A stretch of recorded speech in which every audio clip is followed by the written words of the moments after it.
మిక్చర్లు అంటే చాలా ఇష్టం ఉన్న మిక్చర్ ప్రియులకైతే ఈరోజు చాలా సింపుల్గా చేసుకునే పోహా మిక్చర్ ప్రాసెస్ అంతా చూపిస్తాను, చూసేయండి. చాలా సింపుల్గా చేసుకోవచ్చు. 5 నిమిషాలు కేటాయించినామంటే మనకు టేస్టీగా ఉండే పోహా మిక్చర్ మనం ఇంట్లోనే ప్రిపేర్ చేసుకోవచ్చు.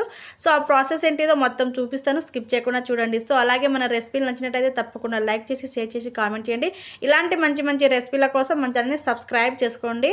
సో ఇక్కడ ఫైనల్గా మనమైతే పోహా మిక్చర్ ప్రిపరేషన్ అనేది నేను చూపిస్తాను, స్కిప్ చేయకుండా చూడండి. పిల్లలకైతే స్నాక్స్ టైంలో బాగా యూజ్ అవుతుంది.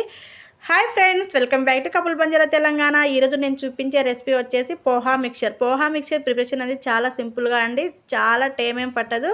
సో సింపుల్గా చేసుకోవచ్చు. ఆ ప్రిపరేషన్ అనేది నేను చూపిస్తాను, చూసేయండి. సో ఇక్కడ ఒక బ్యాండ్ని పెట్టుకుని అది కొంచెం హీట్ అయిన తర్వాత ఆయిల్ యాడ్ చేసుకోవాలి. ఆయిల్ కొంచెం హీట్ అయిన తర్వాత మనం ఒక జాలి గరిట తీసుకొని ఇక్కడ నేను కరెక్ట్గా సెట్ చేసుకోవాలి. సెట్ చేసుకున్న తర్వాత కొన్ని పోహాలు తీసుకుంటూ మనం ఇక్కడ ఆయిల్లో మంచిగా ఫ్రై చేసుకోవాలి. సో మీకు ఇక్కడ డౌట్ రావచ్చు, అక్క ఇక్కడ జాలి ఎందుకు, మేము డైరెక్ట్గా ఆయిల్లోనే ఫ్రై చేసుకుంటాం కదా అనేసి మీకు డౌట్ రావచ్చు. అలా అస్సలు చేసుకోవద్దు. అలా చేసుకున్నామంటే మనం బయట టేస్ట్ లాగా మనకు అసలు రాదు. సో ఇలా నేను చూపించిన ప్రాసెస్లో చేసుకోండి, చాలా సింపుల్గా చేసుకోవచ్చు, చాలా మంచిగా ఉంటుంది. సో పిల్లలు అయితే చాలా ఇష్టంగా తింటారు. ఇక్కడ మొత్తం మంచిగా మనం పోహా మొత్తం ఫ్రై చేసుకున్న తర్వాత ఒక మిక్సింగ్ బౌల్ తీసుకుని దాంట్లో వేసుకోవాలి. అలాగే కొన్ని పల్లీలు తీసుకొని ఫ్రై చేసుకొని దీంట్లో యాడ్ చేసుకోవాలి. సో కొన్ని అట్లాగే పుట్నాలు తీసుకొని మంచిగా ఫ్రై చేసుకొని దాంట్లో మిక్సింగ్ బౌల్లో యాడ్ చేసుకోవాలి. సో చాలా మంచిగా చాలా టేస్టీగా అయిపోతుంది, చాలా సింపుల్గా అయిపోతుంది, టైం ఏం పట్టదు. నేను ఇక్కడ పైకి కిందికి ఎలా చేసి నేను ఫ్రై చేసుకుంటున్నాను. సో అలాగే మీరు ఫ్రై చేసుకోండి. సో ఇవి ఫ్రై చేసుకున్న తర్వాత దీంట్లోనే ఒక 3 కానీ 4 కానీ ఎండుమిర్చి కట్ చేసుకొని ఇలా మనం మంచిగా ఫ్రై చేసుకోవాలి. ఇవి ఫ్రై చేసుకున్న తర్వాత దీన్ని కానీ దాంట్లోనే వేసుకోవాలి.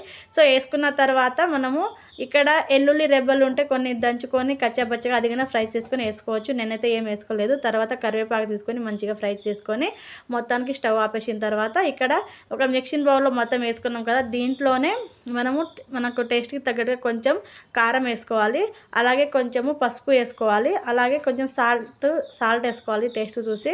సో సాల్ట్ వేసుకున్న తర్వాత ఇక్కడ నేను మటన్ మసాలా వేస్తున్నాను. మీ దగ్గర చికెన్ మసాలా కానివ్వండి, గరం మసాలా కానివ్వండి, చాట్ మసాలా కానివ్వండి, ఏది ఉన్నా దాంట్లో ఏదో ఒకటి వేసుకుంటే సేమ్ ఫ్లేవర్తో బాగుంటుంది.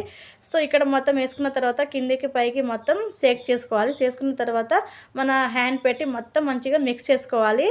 సో మంచిగా మిక్స్ చేసుకుంటే మనకు చాలా టేస్టీగా ఉండే పోహా మిక్చర్ అనేది రెడీ అయిపోతుంది.